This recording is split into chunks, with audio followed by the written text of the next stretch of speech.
Tevita Pangai Jr has revealed he's quitting league, not because he fell out of love with the game, but because he never liked it in the first place. Pangai says he was forced to play by his parents, but is now intent on becoming a heavyweight boxing champion.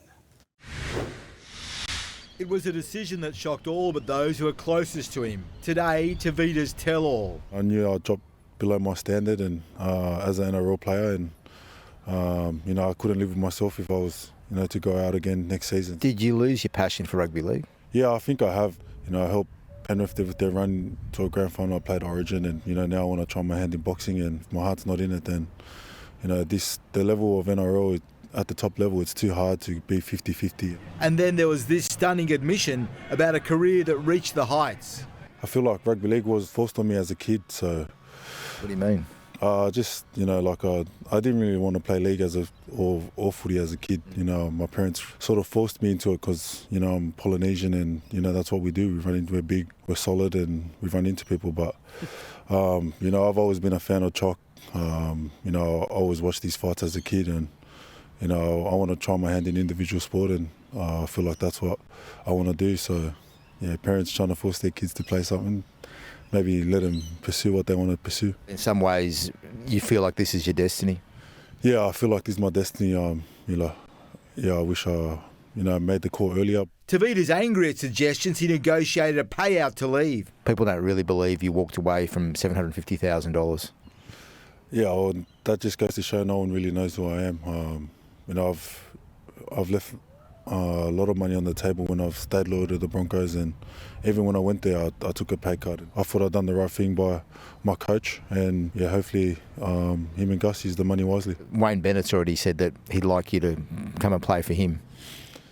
No, I'm going to give my all in boxing and see how far I can go. Do you think you're going to make it? It depends what make it is to you. I definitely think I can challenge for Aussie title in the heavyweight division. Danny Weidler, 9 News.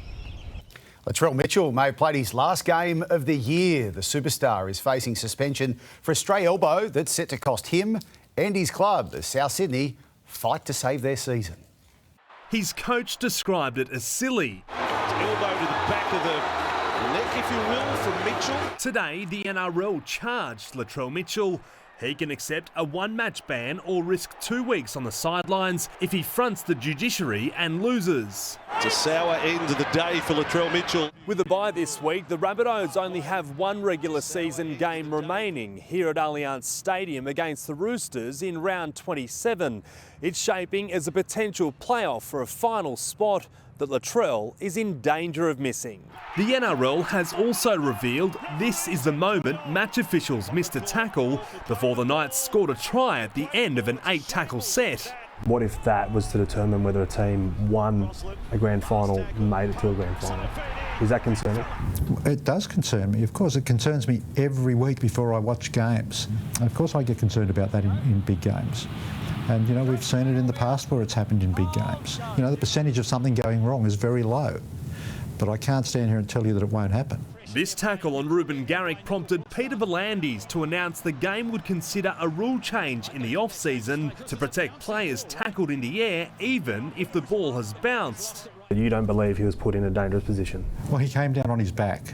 As I said just a moment ago. Is that a dangerous position? Well, I just said a moment ago that if he'd been inverted and come down on his head, different story. Do you think the rule should be reviewed? If there is a way of making the game safer, we've always defaulted to that. Zach Bailey, 9 News.